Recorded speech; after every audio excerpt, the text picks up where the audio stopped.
Hello, and welcome to the DM's Travel Book Club, a guide to the planes. Each episode we explore one of the planes of existence as outlined in the Great Wheel cosmology in the role-playing game Dungeons & Dragons. Welcome to our penultimate episode on planes of conflict. I am Fiona, and with me as ever is my co-host Hamilton. I now know which side he is on, so it's all good. Oh, I got it wrong. Hello. Oh, you got it wrong. How are you doing, Hamilton? I'm good. How are you? I'm good. I'm glad that we're out of Gehenna. Yes, It was me a too. bit too hot for my taste, sweaty and all Yeah. that sort of thing. So I thought we'd visit our last good plane on this little tour. I thought we'd come to Elysium, the untarnished good of Elysium. I don't know why I said that twice. That's great. I mean, it's fine. It's so good you have to say it twice. That's the thing. So good. And I'll be honest, Hamilton. When I first read this chapter, a couple of things. So first of all, my problem is whenever I come to a good plane, it's always like, oh yes. Well, now, yes, a little bit. There's always You're just like, oh, come on, where's the evil? Where's the evil? No, it's not that. I think it's just in the description of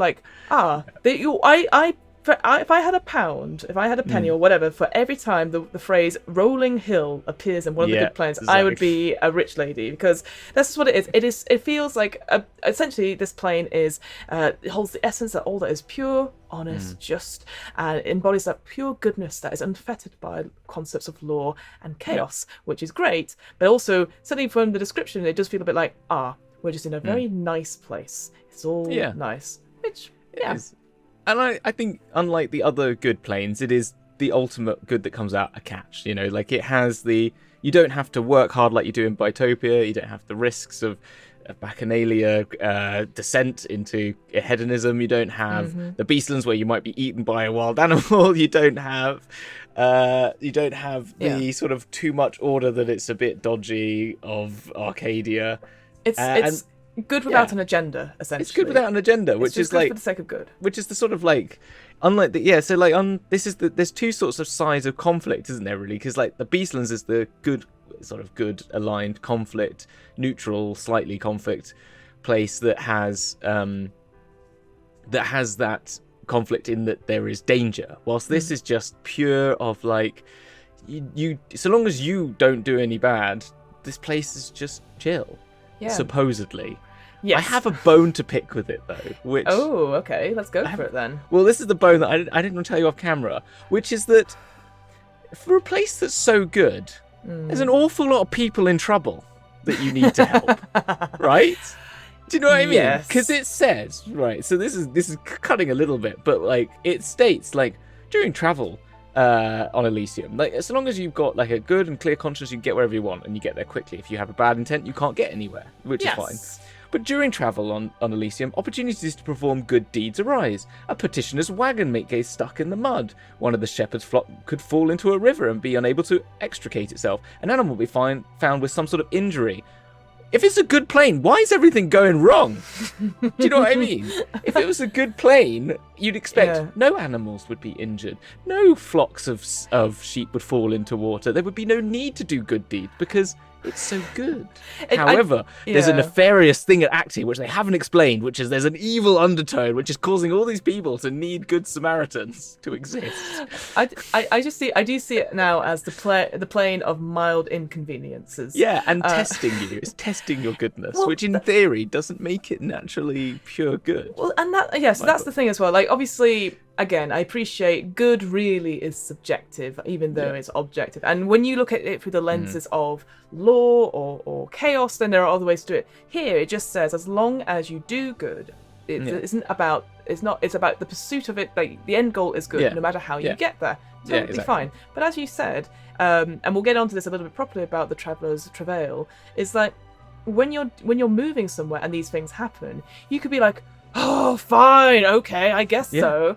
And you still get there, whereas you're like, oh, I'm really sorry, I'm in a bit of a rush. Even if those different intents and those different things, it's But it would be just a bit weird. You'd be you get out the front door and someone would oh, I've broken my knee. Oh, do you know what I mean? Then you'd walk 2 steps down the road and you'd be there'll be someone walking along and they'll look at you with their little cart going, wink, oh, the wheel's gonna fall off. Oh no, my wheel fell off. I need someone to fix it. And you'd be like, okay, this is just farcical now. It'd just be so farcical that you'd be like, I'm coming up to a bridge. Yeah. No one cross the bridge until I've crossed it.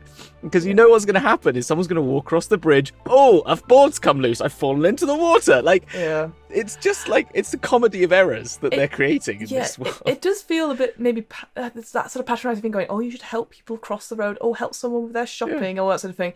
But again, whose good are we talking about here? At least with lore and at least with chaos, you can have like an idea of what good is. When you say, oh, it's just good, you're like, well, is it good for them? What's good for me? You know, and I feel like you could be like very much like. Well, we could get into the whole like, is it greater good? Like you might be on your way with a time crunch to get somewhere where hundreds of people could be killed, you know, if you don't get there, and one person's broken their leg on the way, and you're like, well, really? Like, I gotta save these people, or do I need to fix your leg? Yeah, what I would say, though, I think the DM's guide, the 5th edition, actually puts it a little bit better. Okay. Rather than just good, it talks about Elysium being the home of creatures of unfettered kindness and compassion. And I think that's different, right? Because that's you showing empathy to other people rather than what good is, which I do think is, philosophically speaking, undeniable. Yes. It's sort of undefinable. So that's maybe.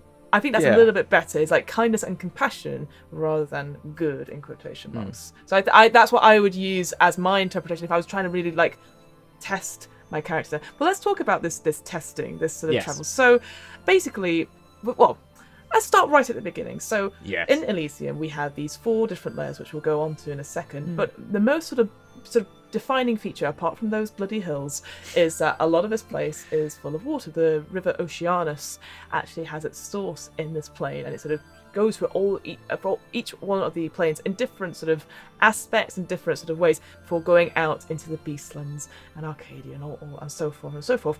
So compared to other good planes, there's definitely more signs of life being surrounded by water, which I quite like. This idea, but maybe it's a bit more islands and bergs, sort of like next to water banks and stuff. So I would maybe describe it a bit more with like rushing rivers or just calmness, like seeing more ocean stuff. To the point where on the final layer is just completely covered with the sea, and I just like that. It felt very much like if you've seen for Love and Thunder. The ending of that is just a plain of water, and you're just walking through water for miles and miles and miles, and not really seeing any land and stuff. And I just thought that was such a Interstellar. Yeah, Interstellar, absolutely. Yeah, that sort of like That's not those mountains. Those aren't mountains. The fact that the plane is not like just these raw, like Arcadia is very much like water. It felt like Tuscany and stuff like that, and like Mount Celestia was very. Sort of Mediterranean, like on the edge of this water, but this just mountain that kind of lands at a water base, whilst this feels very sort of like rivers and flowing water around landscapes. You know, there's a marshland in one of them. It's all very much more just natural in a sort of but in a sort of fluid sense, I guess. Yes. No, that's exactly it. Because I sometimes worry about like when we think about like Boreas, it's like, oh, everything's so natural, whereas this is more calm and collected, perhaps. I think for me, maybe it's that sort of thing where you look up like a video of like, oh, nature noises to fall asleep to, and it's on like a rotation thing, and you just see maybe like those big lakes in Canada, for example, which are just vast and just very calm and whatnot. But the thing it's not over the top, it's not extreme, like Arborea is going to be rich and like, you know, Grecian and stuff like that, and like big cliffs, and then even going further, what's the other one that I hate? Isgard, where there's just like fjords and mountains, and oh, it's so incredible and like awe-inspiring. Whilst this is just very much like Wales. I guess. Yeah. No. I think that's it. Like, I guess with those other places that you imagine like a drone or a helicopter going over a cliff, and it's like big swell of music as you go, oh, wow. Whereas here it's like a static shot of just calmness per se, with the little Hovis music playing underneath it, and one cow just sort of walking around chewing some grass, and or any number of these creatures. There's lots of herds of creatures that are very gentle and very sort of again very natural. But the thing I did want to talk about, so this sort of haven for good souls essentially, and we've talked about it a little bit. This idea of the traveller's travail or the traveller's journey, which is their strongest defense against evil. So the idea is that when you need to go somewhere in the whole of Elysium, you can get there if you do good deeds along the way. It doesn't matter how you do it. So you could be very chaotic about it, you could be very lawful about it, or neutral about it. But if you do that, you're more likely to get to your destination on time or even sooner. Whereas evil creatures can only wander the infinite distances between sites, and then are usually destroyed by the Gardenels, which will come and sort of like will notice that you're there. And especially with that as well, with the evil creatures, it's a very interesting. Again, that sort of idea that there's no agenda here except for if there are any undead creatures that wander into Elysium. There's this thing where they'll take damage every round, essentially, as the forces of sort of positivity sort of start to burn through, and then eventually, once you drop to 0 hit points, you are immolated by positive burst energy. of flame. Yeah, that's it. Which, God, imagine being killed by positive energy. I mean, it happens if we do the inner planes. That's what happens if That's you go true. there. Live, laugh, love. Just like, Exactly.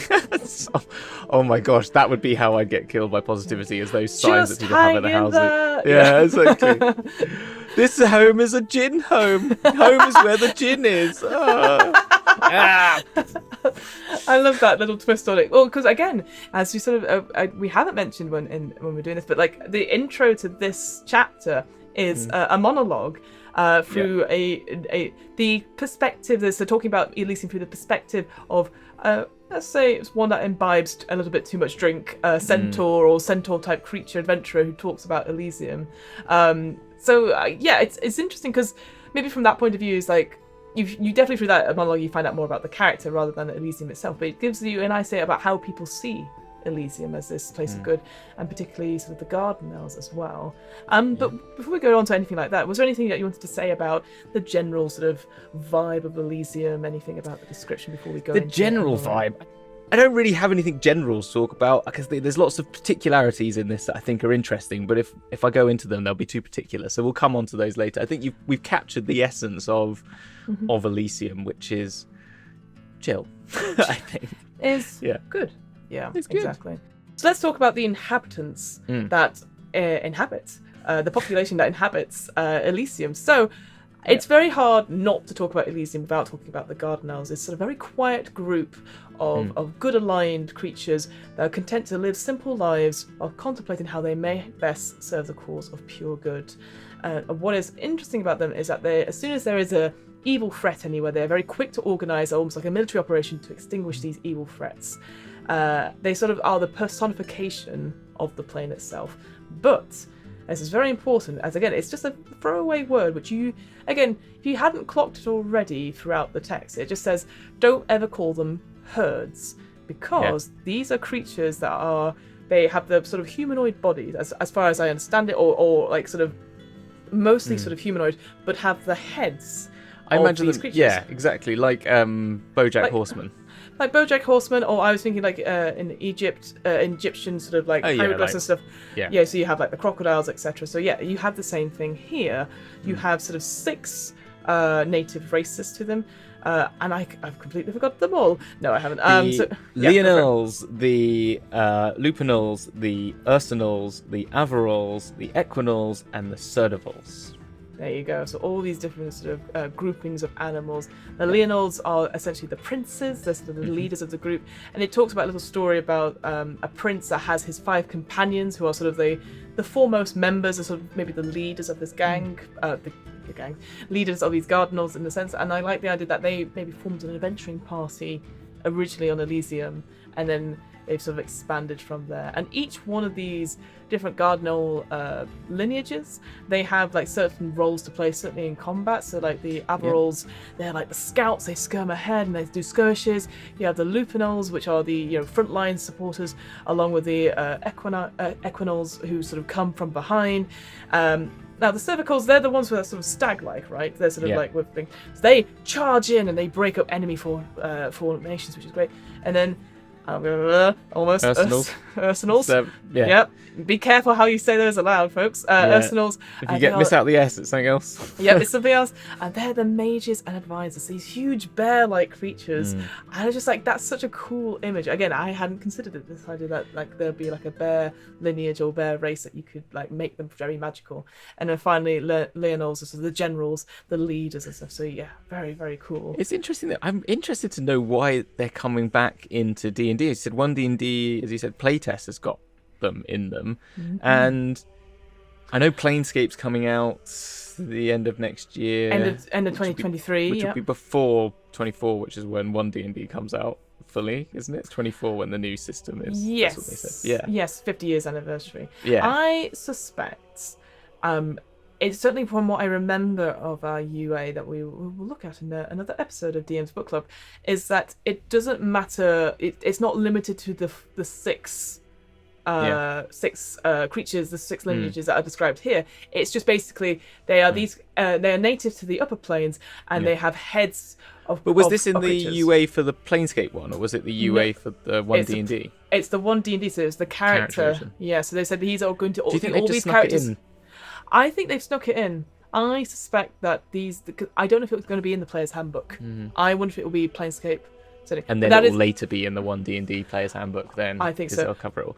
Yeah, but that is a discussion for another episode of the it is. DM's. But I think it's interesting because I think the other thing that Planescape had was the Baroyer and the Tieflings both had like more complex tables that you could then to make them more individual and bespoke sort of. I can't remember where on earth I found the tiefling one, but it was a really interesting one about like, because tieflings are all like the Cardinals are sort of Asimar sort of upper plane celestial inspired, and I think there's a different table for that, but the tieflings were, instead of being the three sets I think they have in D&D now, they had sort of like it was just like, are they more grey waste inspired and have a sort of more like, you know, could they have the fox's body of even a try and help me here, the I know which one you're talking about, the one I fought against Arcanos and stuff like that. Arcanos, so are they more like Arcanos. Demonic, or are they more Devilin, or are they more like, you know, so with the demonic ones they sort of take on more like goats and animalistic qualities instead of being the sort of, you know, the Deviline style that we're very much aware of in modern D&D. So you could have them more as like, hooved and tieflings, and they weren't exactly the same. So there was a lot more variation in it, and I wonder if that's something they'll bring back as well. I wonder, again, I know I just said, like, let's not talk about DM's stuff, but no, but I'm about to talk about it, so it's fine, obviously, because I'm okay with that. So for Gardenelles, I actually was surprised that they might be included in the player's handbook, because I had assumed that Asimars would be, because obviously Asimars are now in, and I would see them as, maybe they're put in as like tieflings, and Asimars are sort of the two sides of the same coin. But now I think Asimars are going to be replaced by Gardenelles, because maybe Asimars are going to be changed to something else, or maybe, I don't know, change it in a different way perhaps, because maybe they're getting rid of that sort of good, evil connotations perhaps. But again, that's just me talking. Well, I think the thing with the tieflings, it wasn't seen as evil either. It was just planar relationship. That was the thing in the past. It was more seen as just the essence of a plane, let necessarily the planes were they're named as evil and good, but it was just lower planes, upper planes, and it was sort of like that's where your ancestry or bloodline had come from, or even just sort of magically infused or something like that in nature. But I don't know, it was kind of as in like, but they weren't. Yeah, they were sort of more open in that sense. I don't know. Interesting. And then speaking about other people that are in that are sort of related to the Gardenelles, we also have the faction Order of the Guardians, which sort of, they take inspiration from the Gardenelles, and they sort of take that idea like we strive for good, but it's also this hands-off attitude, almost very Star Trek, going like we shouldn't interfere unless there is definitely evil there, which I think again, it's like, what is evil? What is, just checking, like, because you could be like, oh, they're fine. It's, I don't know, character building. So I think there's, for me, I'm like, I think you could have a really interesting story where you're like, we're asking the Guardians for help, and they're like, it's not really evil. but we can't interfere. Is that sort of like, well, what's the line? Yeah. I think that's quite an interesting moral thing at times.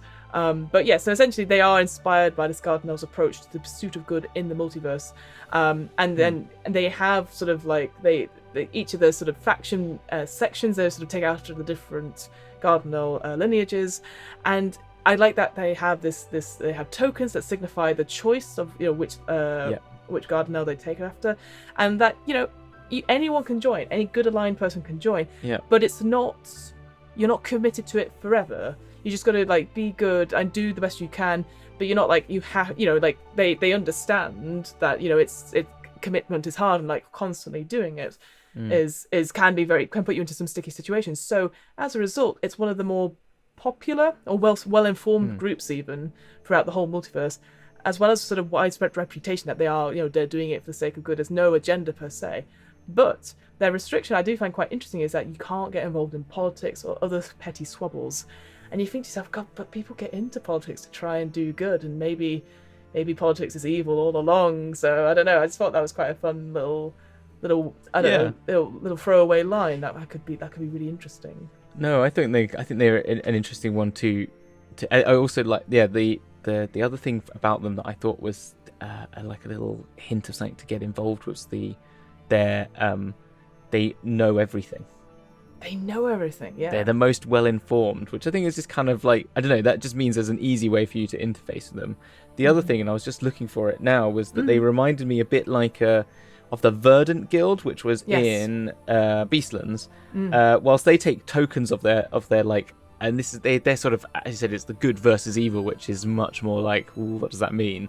Whilst the Verdant Guild is like, you take on you choose like an animal that you feel like you have a relationship to, and it's about protecting the wilderness and throughout the plains, and sort of, so like you might adorn yourself with a mask with feathers if you were like taking on the birds and stuff like that, and it was like any non-evil, non-lawful being could join, but it was more like the sex of force to act covertly against the force to destroy the wilderness in the name of progress. And I don't know, it was a very like, I like the Verdant Guild a little bit more because they're more like eco-warriors, which is kind of like not eco-terrorists, but like eco-warriors. Eco-warriors, like, just like we're gonna go, stop these people, deforesting and stuff like that. And seems like a. I was just thinking, if you're thinking of joining the Guardians, maybe you might consider the Wilders as an alternate choice. You know what I mean? That was kind of. I like that a lot.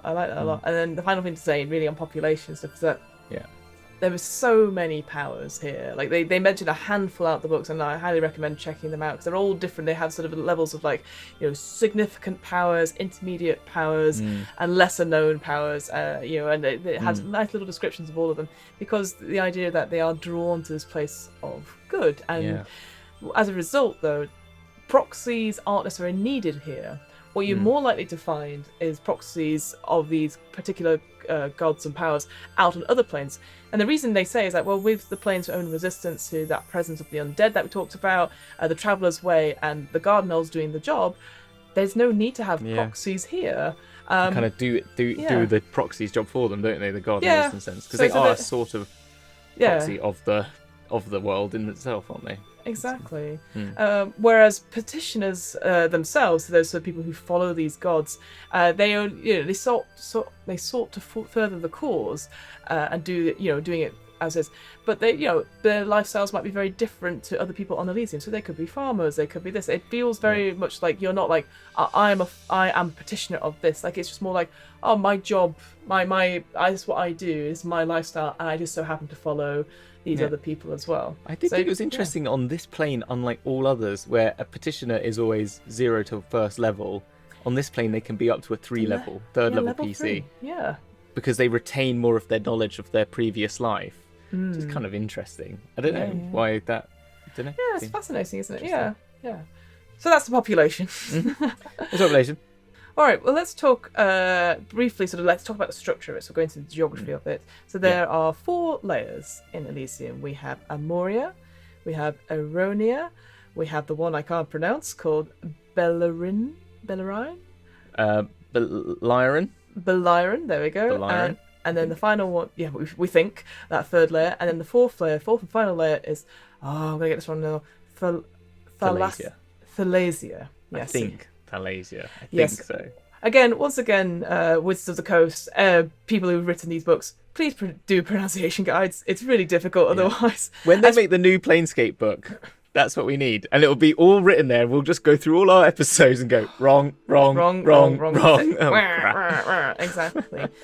So let's talk about the first plane, so Amoria. So again, I got here, rolling hills. Amoria. That's Amoria. We've got rolling hills and green pastures, like Tick.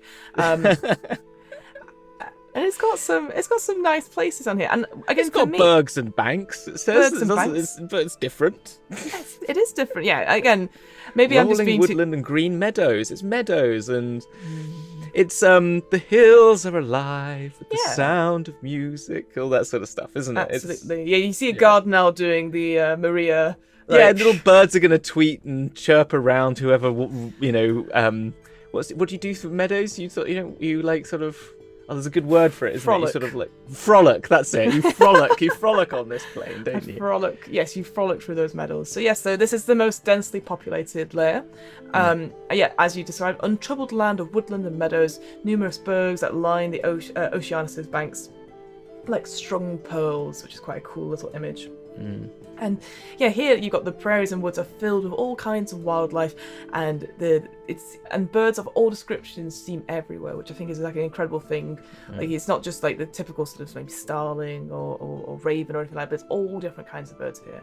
And here we have, I guess the one thing I wanted to point out throughout the whole of Elysium for me, whilst I think compared to other planes which have been like, here is the nature of the plane, and then go on for ages, and then little bits and pieces of location. So like the whole front of the chapter has always been like, what's the personality of the plane? Here we get, it's good. Here are all these locations which are all quite interesting, or had their own little take on stuff which you don't necessarily have to keep in Elysium, I think.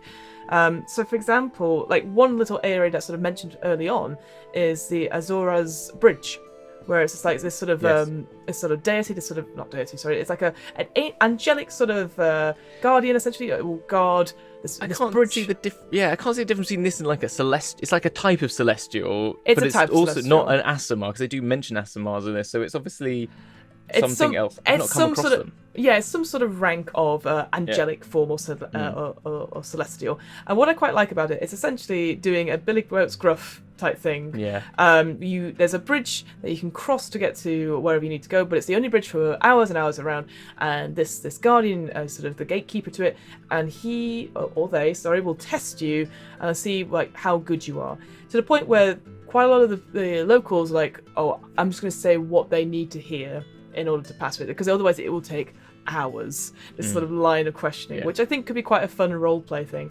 The only thing I had here was like there's an image of this guardian, this gatekeeper, in the book. I think he's wearing ripped jeans. He is wearing ripped jeans. That makes me so cross. How can he question me about good when he has terrible tastes? It's very fashionable, supposedly, isn't it? I think. Are you? Oh, I was just like, why is he wearing ripped jeans, or why are they wearing? Well, they're meant to be balmy. It does say they're called the balmy Rogosaurus. Yeah. So I think, so maybe questionable. Questionable. Yeah, they're trying to. They're expressing themselves. Okay, fine. Yeah. But I think that's it's a quite cool little thing which you can drop in anywhere, perhaps, and I'm guessing it into the other good planes as well. But I just quite like the idea that you need to get somewhere, and to cross it, you'd have to have this role play moment. And if you succeed, if you decide to be patient and do the questioning, and then eventually cross it, you do get this ability that is passed from the gatekeeper to you that you can detect live for the next 24 hours, which is a spell from the second edition, which is kind of useful. Yeah, very useful here. Go there, do that, go test everyone. Yeah, exactly. Another place on this particular plane is the City of the Star. Yeah. I love the map of it. We need to show the map of it now. It's cool. It's pretty cool, isn't it? Yes. And I think, again, in this particular chapter, there's a little bit more detail about the powers that live here and like how they came to be here, compared to like, this power here, they're from this, and then having a line like that. It's a nice little story, isn't it, about the lover and the sort of. It's a very classic sort of. I don't actually know if it's from. Is it from Ishtar? So the goddess of Ishtar, who's love, war, and all passions of humanity. Does it come from? Is this god a D&D god, or is it a god from outside, like a pantheon, a real world pantheon? I suspect, because of the rivalry with Isis, that it is a real of course, god. yes. I would assume, but I'm not a real world god. I think Egyptian, but again, not entirely sure because it doesn't really. If it does say that, then I missed it because it's definitely one-liner. But yeah, it talked about this idea of, again, that sort of very sort of like a story of going into underworld to find their love, but the only way they could get there was doing a deal with their rival about losing all their powers and stuff, and then being punished for it. And this idea of story, like you gave up everything, even your powers as a deity and all that sort of thing, for one thing, and that was love. And I'm like, what a great story.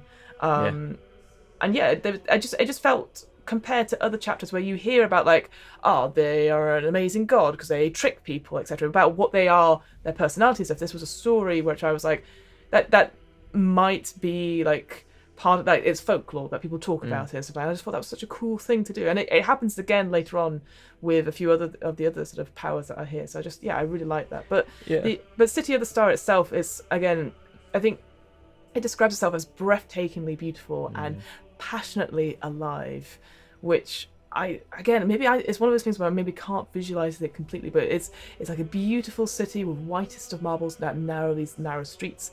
But more importantly, these bodies of work and expressions of passion and beauty are everywhere. And then it talks about that map and stuff, and it's just like nothing is done half-heartedly. Everything is done like you give it 110% of effort and stuff like that. And every deed and concept that fires the human heart and enlivens the mind is pursued with the utmost zeal, which is like, that sounds really cool. And I'm just thinking like how you would put that into a game, like, because why would your characters come here, for example? We talked about it before in other planes. I think for me, like, I love the idea that this would be a role-playing opportunity for competitions, and it talks about that you come to explore your passions here, and you can explore any passion or anything that isn't evil, essentially, all good stuff. But it gives examples of like, dining, athletics, the arts, music, gaming, gambling. And I was like, I don't know if they're that good. but it's like it could be like an R&R point to go to, like, this is here's a rest place to go, and then you could add something in. But I think also, like, the one that came to my mind with it was that potentially, like, because you know all these like cartographers tools, artist tools, painters kit, or whatever it's called, artist kit. I was thinking, like, what if you needed to, like, now this is maybe not a good reason for doing it, so we can work this wrong. Maybe you needed to forge something, right? And none of you in the party had the ability to forge anything or something like that. And this is in Planescape, so you're all aware of the planes. And someone mentions to you, well, you want to go to the place to find the best artists and who could teach you to do art. Go to Ishtar, or like, go to City of the Star, or like you want to do a culinary competition. You're like, where are you gonna learn the best? Where's the best chef in the whole of the plains? Well, it's got to be in the City of the Star. So you go there.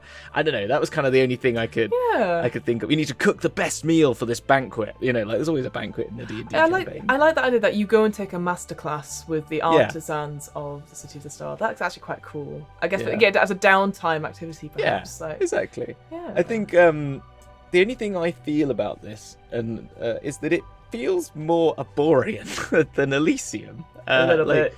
Yep. Because Arborea is the passions of Arborea, and this is all about very much that thing. And this is like the sensates all live in Arborea, which are the people who are about, finding all the all the ultimate sensations and experiences of the world, and therefore, like, it just makes me think that it's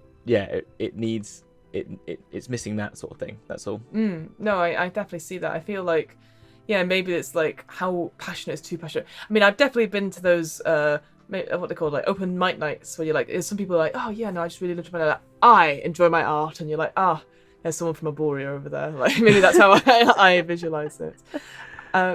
Moving on slightly then to another realm within the first layer, Principality. I thought we'd just chat about quite quickly, if that was all right. But this idea, again, it's like a very lush, verdant woodland. Oh, more hills, probably. This constant gurgle and murmur of streams and creeks, the scent of wildflowers in the air, the essence of nature at peace with itself. So I was like, that sounds really amazing. And what's really interesting here is that the lore about this place here is that there doesn't seem to be a power here, or if there is, it's a forgotten about one or one that keeps itself. And I quite like that. Most of these realms have some sort of like power or a deity that's attached to it, or have some sort of ruler.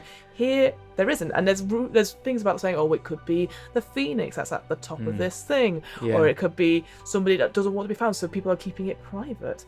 Like the idea that it's just called principality, but they don't. There's no name for it, or they don't really want to say anything. The people who live there, because they don't want to invite more people in to maybe ruin it and spoil it. So I quite like that. And again, it was interesting, and it's like I like the name. I just like the term infrequent realm. Yeah, I thought that was such a cool term for it. Like it just kind of gives this sort of like sense of like it's something that's appeared and could disappear, and maybe that's because it doesn't have. But that's what the phoenix. It made me think of the phoenix. It's like, oh, maybe then it grows and grows and grows, and then the phoenix burns, and then it disappears again, and then suddenly it reconvenes again, or there's some sort of relationship to that. I don't know, but it was like a sort of like a room of requirement. Like you stumble upon this realm when you need it. You might not know you need it, but you like you walk around going, I need a place to rest and something, and it just pops up as and when you need it. And it has the Lake Serene, remarkable only for the pack of moon dogs that live on its shores. How cool is this? How cool is that? Yeah. Moon dogs on the side of Lake Serene. I'm up for that. Yeah, I will. Cool. Well, let's not go into too much detail about Principality, because there's lots of little bits in it. Again, that's the idea that Elysium, like itself, maybe is a bit more generic if you're like, oh, good. But then these little bits, like certainly like Principality, you've got like a little town. You've got a little lake. The only thing I will say, and a monastery as well. The only thing I would say. There's one line which made me go, oh, for goodness sake, which is in the lake itself. This lake, and I'm going to say this wrong, Anoia, largest body of water with water nymphs. And then it says, who will talk to plus 13 male PCs. And I was like, why? Why would they talk to them? Are they that charming? They're above average, like, charmer. Yeah. Brr. I was like, I'll talk to any PC that I like. I don't want to be restricted. So I was like, I guess it's that idea of maybe Little Mermaid-esque. Like, oh, I want to talk about, I want to meet people up there. Yeah. Only if they're male. Only if they're charismatic. Yeah, no, it's just a little bit. It's a bit cringe. 90s. It's the 90s cringe that we have to accept. Luckily, less often than not in this. Than some other places, but I will agree. Yeah. I just for me it was just a little bit jarring. I was like, like, no, I did see that. I didn't even highlight it. I was just like, we'll ignore that bit. But the only other, very quickly, I know I said let's not focus on it too much, but then I was like, let's focus on this bit.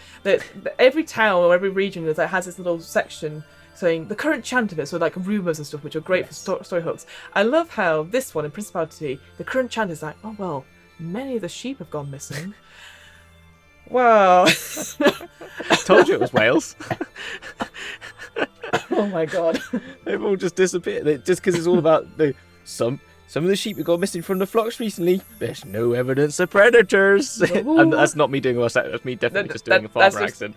But I was just like, no tracks indicate where the sheep might have wandered. It's like the most basic level 1 D&D. Welcome to the town. The sheep are going missing. I don't suppose you could help us at all. That's my. I'll be awful kind of you on Elysium of all places. Exactly. Well, of course, and it makes sense. We were talking before about this is the plane of mild inconveniences. Exactly. The geese have got out. Oh. Yeah, or they've fallen in the river. They've fallen in the water. Sorry. What is it, boy? It's like you imagine Lassie to turn up. What is it, boy? What is it? Oh, what's going on? Flipper. All of them live there. That's where they all originated. I was trying to think of Flipper the other day for some reason. Anyway, Andre the seal, all of them. God. Then you get the nest of the phoenix, but maybe we can skip over that because it's a phoenix nest. I think it is. Again, it feels part of the principality, but also I think the current chance of that is this idea, like as we know, phoenixes they live, they die, etc. But this idea that it might have. Born a phoenix egg, and obviously the shell is an ingredient in many potent magics, which I just was like, that's actually quite cool, because you could just be like, I'm going to steal the egg or break the egg to get the shell, and I think that would be a really interesting or stop mission. Poachers from trying to get the egg could be like another one, like that's the it's like which is which has actually happened in like one of the adventures for the one with the Jurassic Park one. The Jurassic Park like one from the previous yeah. I like how we only remember that one and none of the other ones. That's the only adventure. Well, and also it mentions that, talking about like where would you come here, the Endeavour Spark adventure actually comes to Elysium. So there's obviously yes, because it talks about it's the very rolling crescent, this inn. Yeah. It appears to suffer some damage, but now is repaired and no one seems to notice. And you're like, yeah, guys, that's a new wall. Oh, is it? Like, yeah, exactly. Oh, I guess I so. like how it relates something in this, because this came out after one of the early adventures with Endeavour Spark Adventure, and so it then references that, but which is kind of nice, and you can see, and it says see more in that adventure. It's really quite a cool one. I think it's like a story. It starts off with an argument between a celestial and a fiend in a pub in Sigil, Classic. and it goes on a bit of a wild adventure. It's meant to be quite fun. Oh, that's quite cool. I'll check it out. The thing is, though, I would say, like, for me, I like the idea that you connect this inn with the new wall and the sheep going missing, that the sheep are actually in the wall. But that's just me. Like, it's very Jonathan Creek. Yeah, like, a hidden ball. Who knew? Anyway, moving on. Quietude. What a great name this place is. And so before we talk about the City of the Star, this is like the rivals to Isis's a part-time abode, it says, where she will come, and it talks about it being a bit more arid, perhaps, the study of balance and moderation. And it's actually, like, for me, I just thought, like, it has, first of all, it has a little river called Serenity, which is, you're like, oh, lovely. And then it's all riverside villages, and it's this idea of family, community, and courteous to outsiders, reserving their love for, they're very respectful, but they reserve their love for each other and their families. Again, it's only very little bits on this one, but I can instantly, like, visualize it quite clearly that oh, it's so lovely to have you here. Oh, but you are a mixed gender party, so we're going to split you so you have your own separate rooms.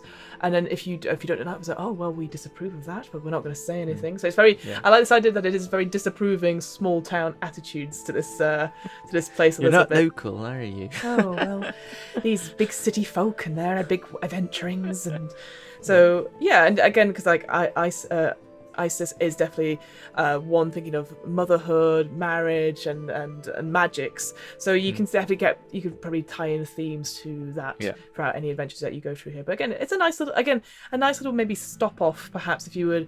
Maybe one of the things it mentions in the City of the Star bit, it talks about, like, if there are any followers of Isis that happen to be passing through, followers of Ishtar will try to embarrass or humiliate these followers. So I like the idea that they're all having almost like try to one up each other slightly. It's never like full on brawling or anything like that, but it's it would be like rivalry, challenging you to something to make you fall over, or like to look a fool or something like that. Exactly, which I quite like as a nice gentle thing that hopefully doesn't, well, if it doesn't go out into full out combat, because there's no such thing really on Elysium. But this idea of this like sort of gentle rivalry which people take a little bit too seriously.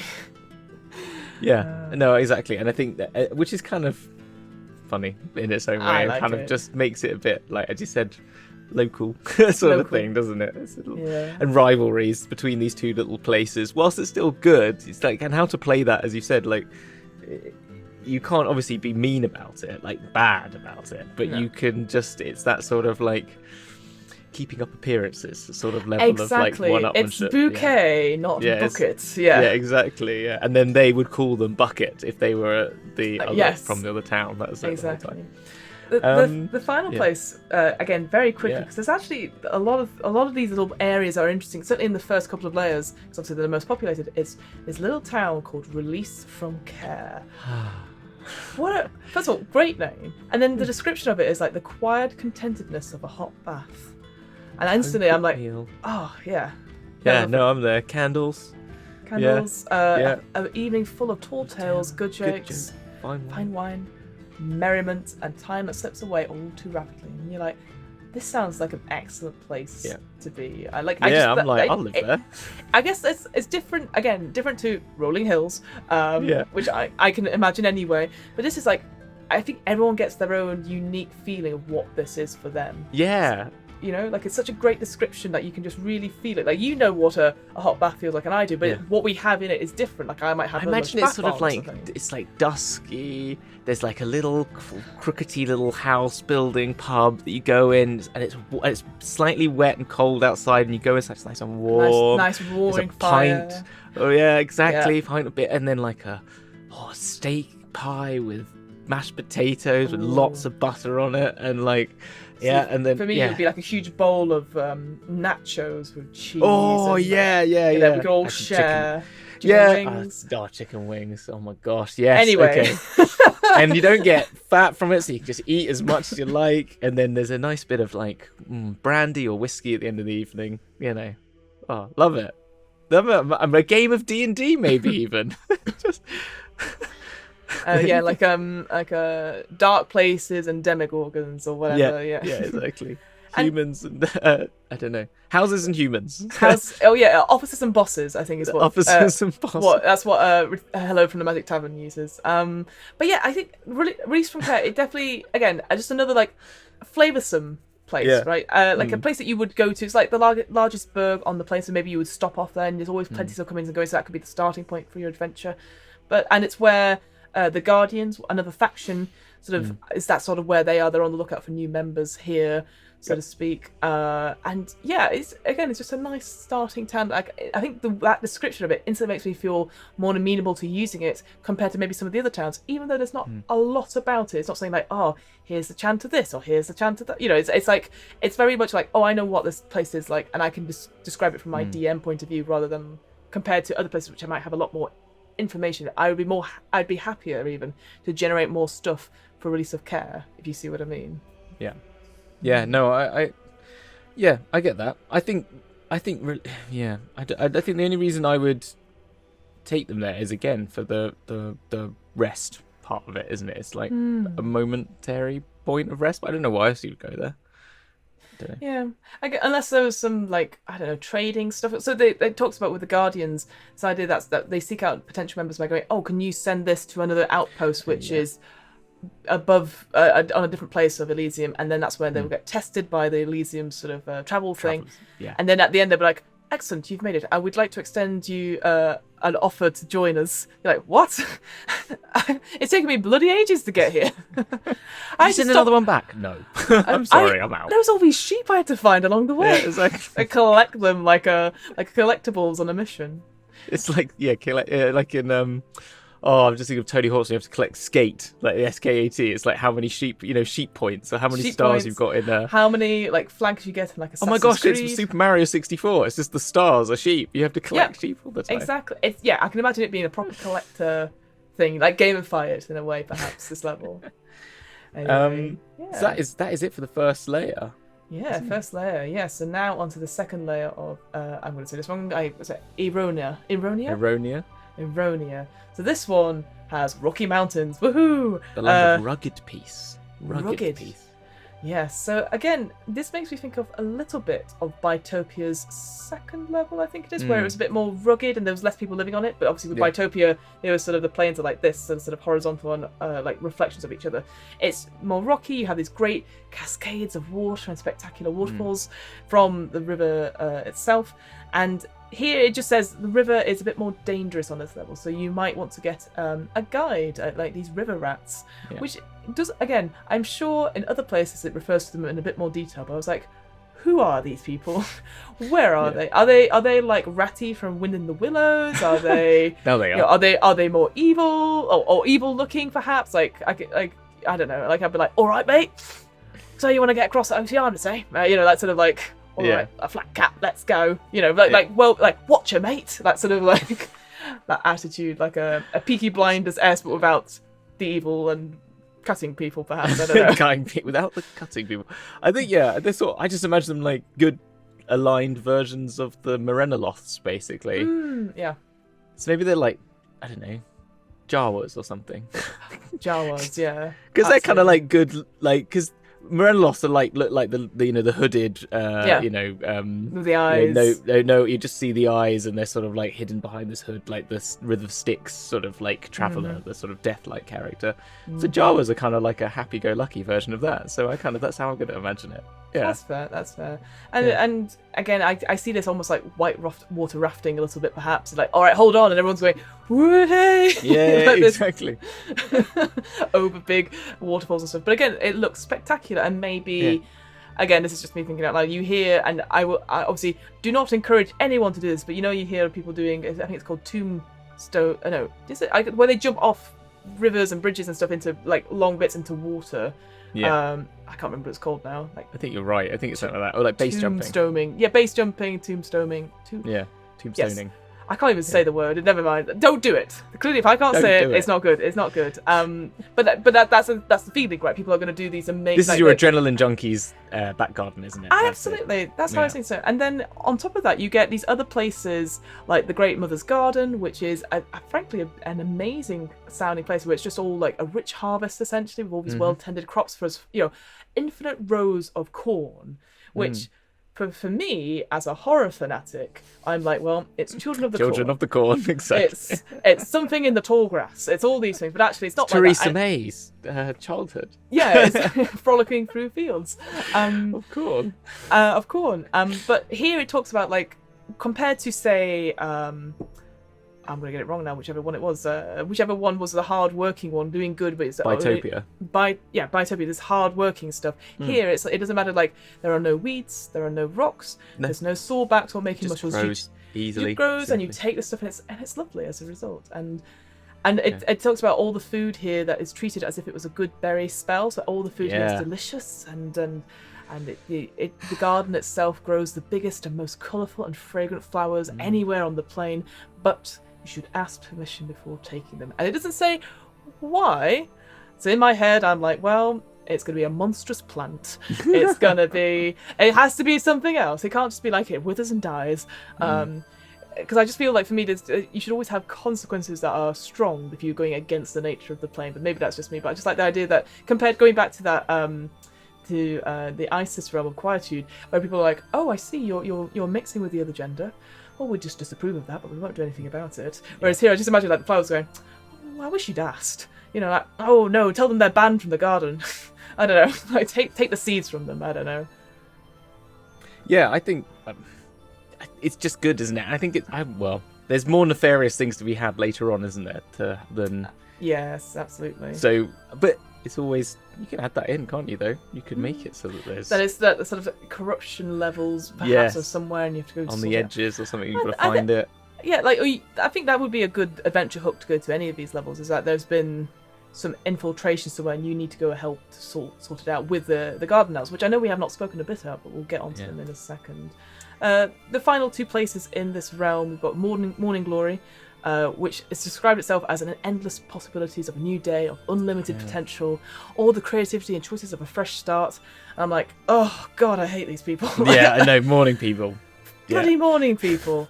It sounds delightful. This idea that this particular realm, the realm of Lysander and Uzhaz, I think is how you pronounce it. It's a perpetual dawn. So you have these beautiful like ruby coloured, crimson, scarlets, yellows, and pinks of it almost being sunrise. But as a result, any spells that involve sleep fail automatically. But resting here, you feel refreshed and clear-headed. Yeah. I was like, that's quite nice as well. So again, just something to have in mind. Again, not much else particularly about this plane other than it looks very pretty. Came to mind on this for me was the one-way gates that could be found in the realm that lead to the planes of darkness and evil. It's through these gates that the powers here to hope to bring their light. Fine. But I think I would I just thought with that it would be one of those things that you could have as like inverted. I know it has one-way gates, but you could have it going the other way, which is like your players are on like an evil plane. They're running away and they see this just like dawn light on the horizon, and they just kind of like has broken. And they just exactly. And maybe that could be your like Deus Ex Machina. You're allowed out of here, or they're just looking for a way out, and then they just kind of a line here, but maybe they bring something with them or something like that, and that's the next. I like that. Yeah. So this would be like a portal into this particular layer. I quite like that. And you're sort of refreshed, and then suddenly like, what have I done? I've opened up the gate, and it's like then No, I think that's a great. Yeah, I think this would be a great place because I guess because it seems so lovely, and then suddenly the colours darken as something steps forward, like crawling out of this portal. And then finally on this plane is Precipice, this Aarakocra city. Again, very very small little bit about it, which it also sounds quite interesting. This idea is a high cliffside community above a wide deep lagoon. With nests and stuff, and the sort of two main things here that I picked out were that if you find a feather from one of the powers that visits here, it's a permanent featherfall effect. It's like basically like an item, magic item you have, but they're not happy about you taking it because it's a holy relic, so don't do that. But then, as the sort of the adventure hook, or the sort of little chant thing about these bands of gargoyles and margoyles, which I'd never heard of before, occasionally raid, and then they'll take the young or the creatures that can't fly, and then fly distance, and then drop them to their deaths. And nobody. Nasty. It's pretty nasty. And they're like, they don't know where these people are coming from. So if you can go sort it out, that would be amazing. The other one is that says the other chant is that the giant eagles here might be convinced to give bashers on a mission for the cause of good and express rise to their destination. I wrote, "Fly, you fools!" Because it was the whole just because the giant eagles could do it. Yeah, in Lord of the Rings. It is definite a Lord of the Rings reference. There, Gandalf has been to Elysium and has obviously helped them, they convinced them for a mission for the cause of good to get an express ride. They couldn't have gotten, all the way from. If they'd just done that at the beginning of Lord of the Rings, they could have got straight to Mordor. It'll be a 10-minute video, really, a montage. Yeah. But okay, so we've done the first level. We've done the first layer. We've done the second layer. Now on to the really interesting one, number 3. Yes, number 3. The one I can't number. pronounce. The one I can't pronounce. Beliren. The forgotten layer. Forgotten layer, this marshy, rich. This is not the layer you're looking for. Ooh, well, right, this is the thing. That's exactly. That is it in a nutshell. This idea of a very marshy, rich with wildlife, but blessedly free of biting insects. So you're like, oh, this could actually be quite an interesting one to go to. I'm thinking of, when you do those cruises when you're in Florida, like with crocodile stuff, like you're going through these sort of swampy areas. Really interesting. But the secret is, Hamilton. It's something going on here. Something's going on here. So we'll quickly talk about. It's not dinosaurs, or is it? No. So these garden elves, which I know we keep glossing over, but essentially these natives to the plane, they are obviously creatures of goodness, and they will, whilst they live on their own, they sort of will sort out good. They encountered something here that stopped them dead in their tracks, which was a mythic monster of legend. And then it says, see this book on mythic monsters of legends. You're like, okay, thanks. But they found a hydra, which was the worst of all hydras because it had all these horrible aspects on it, and it was so monstrous that they couldn't destroy it. So again, it goes into the whole little story about what happened in this planet in a very short, pithy couple of paragraphs. And so what they did, after much death, they decided, we'll trap it on this layer as a prison, and we will watch over it as garden elves. And so they create the sort of mages of the garden elves create this infinitely large cage to keep it in.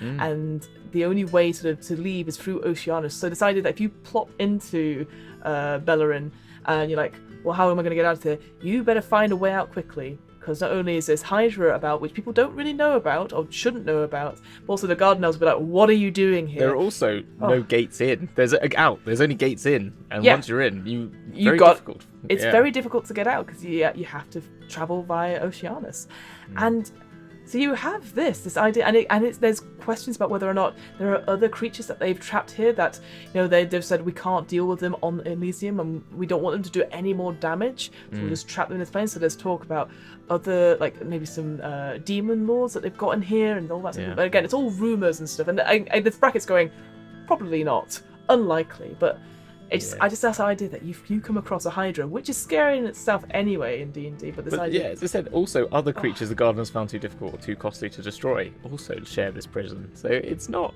going to be a fun place. So this is a fun place to put your characters and your players in. But... You know what I thought about when I was reading this? I felt very much like it could be like a really intense version of Hunger Games or Battle Royale, essentially. Like you're trying to get through, but there are all these other creatures that are also trying to get out as well. Yeah. And they're going to try and race you to the end. But the only benefit is that the hydra can't go in the water of the Oceanus because it's too good for it. So you're safe in the water. It doesn't the smell. Yeah, and you could imagine yourself like rushing, getting to the boat, and then it's like looking at you, and you could and it's just staring, watching you go down the river, and then you're gonna get to some rapids, and you're like, oh no, one of you could fall, you go into the second layer, or you see it pushing a boulder into the water, so it breaks the flow, and then stands on the boulder, and then attack again, or something like that. I don't know. It could be quite cool. Very, very cool. Again, it's so. This for me was so different to the other two layers, and so hidden. As I was saying to you, I was like, it's only in the last couple of pages. I was like, where were you hiding this? Amazing. This was exactly. The other thing I like is the other less likely but still interesting chats include rumors of such as a member of the Dark Eight. Not bloody likely, but imagine if you what I was thinking in other this, what it led me to was, okay, you're doing something in the Hells, and there's a deposed member of the Dark Eight who could rival someone that has ownership over someone that you care about. And so what you do is you kind of think, I'm going to fight evil with evil here. You go here to say I'll make you make the deal saying if you help me unrelease my friend, I will help you escape Elysium. Do you know what I mean? So that could be one of the sort of morally grey areas you could put your characters into. And then which is if you're every time you're questioned what are you doing here, and you're because then you having to be I'm doing something good. I'm doing something good, exactly. So that whole point is you have to get through Elysium because you are actually technically gonna do something bad, but to do something good maybe. And it's it comes back to that whole thing about is it compassion and empathy versus good. So and that could be a whole thing, and you've got to get all the way through, then you get there, then you've got to somehow escape with this being against the Cardinals. I think have you seen the art for the Rubicon? It looks so freaking cool. It's in the center of an islet in the outpost, river. Outpost, this Gothic tower where these beings live. It's kind of cool. But on top of that, the other people or the other place that you could come across is sort of, and I know I'm gonna say this wrong. Is it Quasar? I think Quasar. I think it's Quasar, the Quasar birthplace, which again have a really interesting story. This idea that they have been sculptured out of mud by these creators who have then left them. And then you come across almost I see it as a graveyard, almost these half shell forms of corporeal parts of quasars, who are these sort of spirits. I see them as almost artificial life, so maybe AI in certain ways, of these with thinking and all that sort of thing. But they don't have, but they've been created this spark of life, but they're trying to now expand their kin and stuff like that, but they're not succeeding. So now, if only they can find someone who has the energy to start to help them to create that spark, because then you would have powerful friends for life. This sort of, because they also help with the guarding of the layer as well. But I just imagine that you come across this it's almost like a wasteland of just dead bits of corporeal shells everywhere, and you don't know what they are. Just I kind of like that you could have that as one quasar turns up in Sigil or something like that after escaping, and it's to tell someone about this land and maybe to sort of help them or something like that. It could be another. So you've got to get through that whole place to sort of maybe they're in danger of I don't know the Hydra's going to take them over, or someone's come and found them and is trying to imbue these creatures with evil spirit or something like that. I don't know, to sort of I don't know, because that again, it feels a bit very much like that whole sort of Frankenstein's monster type thing, where you're just I need you to come back and create my family, and and then force them to do it. But then I don't know, there's definitely that idea of what is good and what is right, and I don't know, that'd be really cool. Really cool. Could be. There's something there, I think, for sure. That's the thing. That is interesting. I hadn't considered that idea that you use the quasar a bit more prevalent, because again, they've only got a really short bit in this book, so interesting. Then Rubicon, which we mentioned, which is the Cardinals' sort of outpost, which looks so cool. Yes. It just looks super cool. Gothic cathedral. Hamilton's gonna love it because it's all Gothic cathedrals. Gothic. Yeah. So the fourth layer. Number 4. Yes. You did pronounce it earlier, and I've completely forgotten how you did it. Thalasia.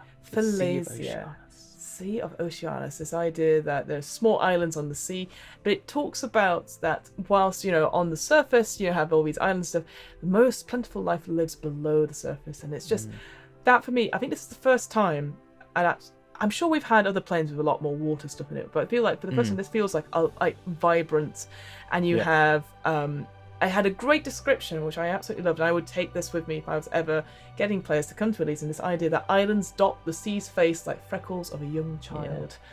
Like, what a great description. It's really cool. Like, I can just imagine they're teeny tiny, all gentle, like you've got that bird's eye view, and then you plunge into the depths of this beautiful blue oceans. Of the Blessed, which they go to in Critical Role Campaign 1. They go to Elysium to meet, I've forgotten, Pike's god.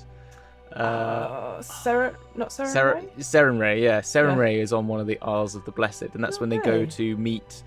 And I think they try and steal one of the pearls from the beach side. I think, and they realise it's one of the souls of the people.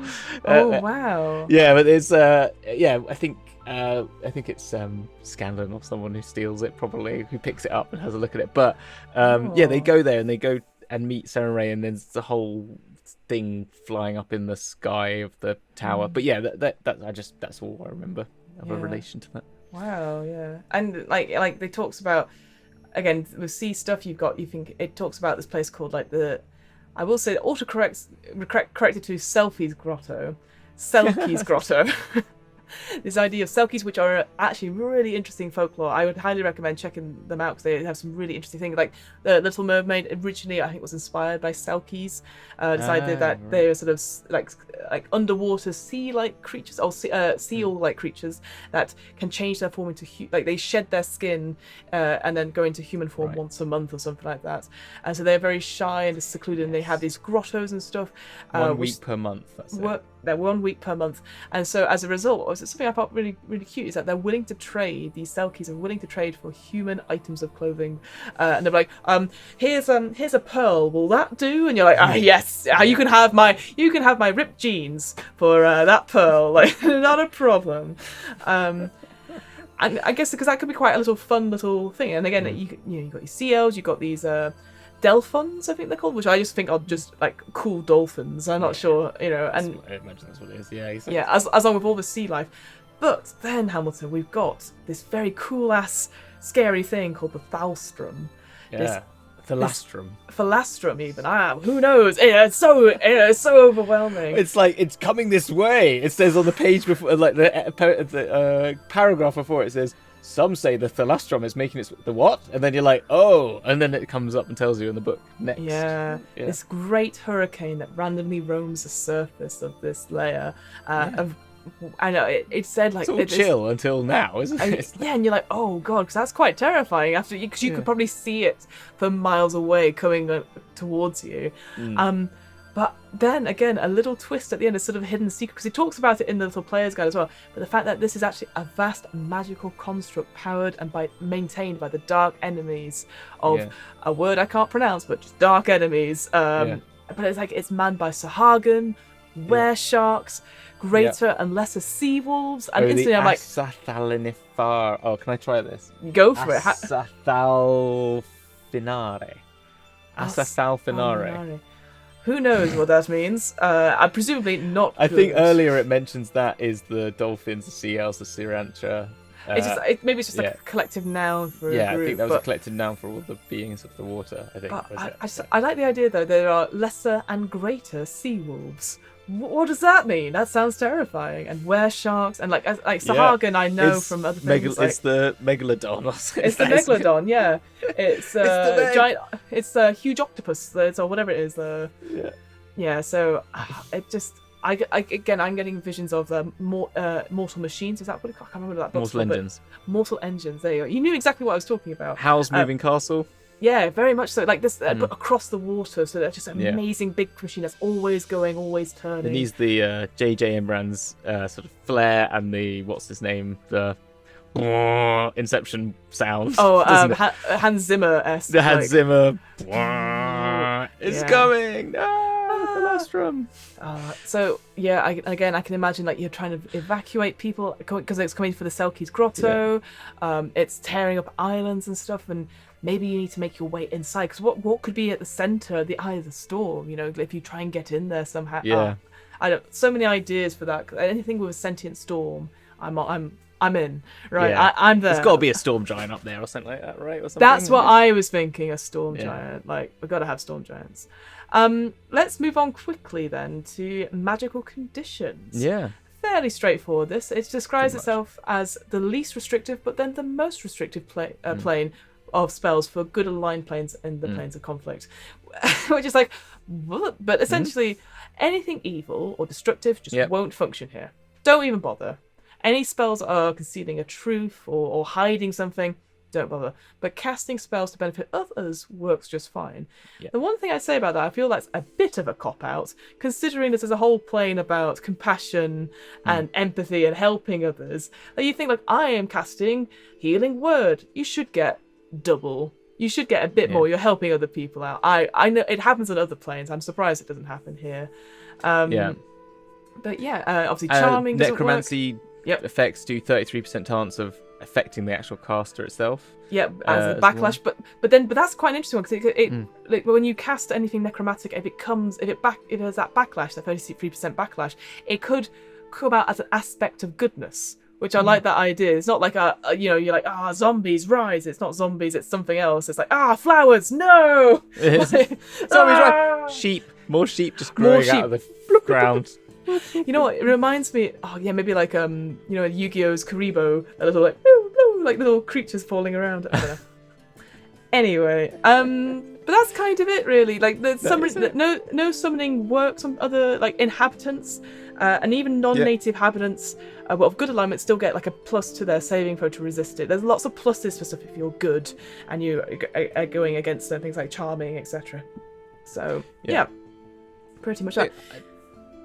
I think that's everything, isn't it, for the plane generally? I think so. I think the only thing I just wanted to say was the optional rule that is in 5th edition, if that is okay. So this one, I think I've talked about this one in passing a lot more than I realised. So essentially, visitors spending any time here on this plane risk becoming trapped by overwhelming sensations of contentment and happiness. So at the end of each long rest taken on this plane, a visitor must make a Wisdom 10 Wisdom saving throw. On a failed save, they are unwilling to leave the plane before taking another long rest. After 3 failed saving throws, the creature is never willingly leaves the plane, and if forcibly removed, will do anything in its power to return to it. But then a dispel good and evil spell will remove this effect from this creature, which is it's similar to the previous one. I think with that like being like you want to be here. And you long for it, so but I just like this idea that you're never willingly to leave. I think it's before it's like I want to go there, whereas this is you not willingly to leave. So yeah, yeah, and I think that's kind of it sort of sums it up, doesn't it? It's sort of like it's very nice, and once you're there, why would you want to go? We've got this place which is called Release from Care, where you're going to be enjoying a hot bath feeling the whole time, basically, and like. Nachos in the pub. Yeah, nachos in the pub. And actually, what more do you want? Why would you want to leave? That's basically it, isn't it? So yeah, I guess yeah. What's your overall feelings then for it? My overall feelings, yeah. I think for me, like the plane itself, I do struggle a little bit. I think because we've done so many of these planes now, it's and when they sort of present themselves as I'm good, I'm like, what does that mean? And I think that's the thing I struggle with because of maybe my own biases about what I think good is compared to maybe an objective good, like I would run that would be accessible to all for my players. Yeah. But what I do like are the little locations. I like the locations a lot more in this chapter than maybe to previous chapters because I'm like, that's a really cool idea. Yeah. Where can I use that? You know, even the one with the bridge and the guardian. Yeah. I think that's such an interesting thing because that's a cool roleplay moment. All these things are cool roleplay moments. I guess compared to obviously previous planes we talked about encounters and battles and stuff, less likely to have a battle or encounters here. Yeah. But I think that's okay. So I think all these little places like Release from Care sounds amazing. So yeah, I think I definitely would take bits of these ideas and put them, maybe sprinkle them in the campaign. But Elysium itself, I don't know. I generally am sort of on two minds about it, on the fence about it a bit myself. What about yourself, Hamilton? Yeah, I think there's a story in there to be had, and I think that's what kind of interests me about it is that it like I think. You know, the third plane layer gives so many opportunities for you to need to go there and have some fun when you're there, or accidentally end up there, or whatever. I feel like there's a lot of, as you said, there's a lot of meat for want of a better term, in it that you can just that unlike some of I think Arborea is the only other really good plane I'd go. Maybe Mount Celestia, but there's a couple of the others where I would just be like, they've all done very well. We're coming to the end of this, so I think in review, I think they've all done very well with the good line planes to make them, have a good reason for you to go there and have something interesting about them, and a particular Arcadia with its sort of very dodgy badness that's actually going on there. But but other ones, the reason for Mount Celestia, which is about gaining some sort of insight or something. I think there's something to all of them, but of all of them, this is the one where I'm like, it's so easy to see a way through for players to kind of interact with, and so many different ways that you could play with it, that it even makes the other ones better, because you kind of makes you think of similar things you might entail on other planes that are good or something like that. So, absolutely. I enjoyed it reading it. I enjoyed reading it as well. I think like I said, I definitely had a lot more ideas when I was coming into this. I was like, what does untarnished good mean? And now I'm like, I've got an idea now, and I think I know what I'm not left going, I don't know how I'd run a campaign here. I've definitely got ideas about what I would do. But Hamilton, we say goodbye to Elysium. Yeah. We wave it off. We go from release from care. We go to our final stop. To endless despair. What? Oh no, where are we going next, Hamilton? Oh no. The grey wastes. The grey waste. The gloom as well. It says that the other term is within the glooms of the grey wastes. Scary. So places without joy, hope, or passion. It's the ultimate of evil. It is pure evil. Neutral evil. God, what a way to end a series. I think we have to do Sigil just to lighten it up afterwards, don't we? Sigil is our epilogue for sure. Yeah, Absolutely. I think that's right. I think that's a bit of a shame we end on. But I think it's a very interesting one. It used to be known and is now again known as Hades.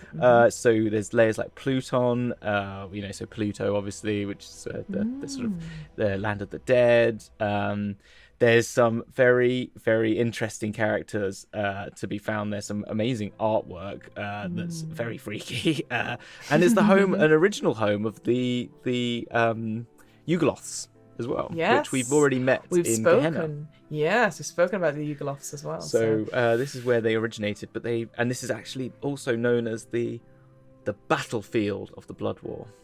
Ooh. Because it is directly between, it's the sandwich between the abyss and the Nine Hells. The Nine Hells, sort of, it's in the middle of the two. So this is where you got to go past Gehenna on one side and past Carceria on the other, but you get to in the middle, this plane where they all converge and the Blood War rages. After reading so much about them, over the last couple of obviously episodes, now we're here. I am very excited, but also terrified in a weird way. We're finally we'll need a nice appetizer afterwards. So I'm happy to end in Sigil. Absolutely, end in Sigil. Exactly. Well, until then, folks, until our next we have we'll just keep resting in Elysium until then. Well, we'll see you at the pub. We'll be in released from care until then. But until then yourselves, you can either join us or you can subscribe to our YouTube channel and catch up on previous episodes and VODs of our sibling show, which is the DM's Book Club, which we've mentioned a bit in this episode, and I'm sure there are links all the way up. QR code. Pew, pew, pew, pew, pew. I don't know. Absolutely. But until then, folks, we're going to wave awkwardly at the camera as we say goodbye for now. And thank you for joining us. See you on the flip side. Oh, yes, you're on the flip side. See you on the flip side. See you on the flip side of the grey wastes, everyone. Yeah. Bye.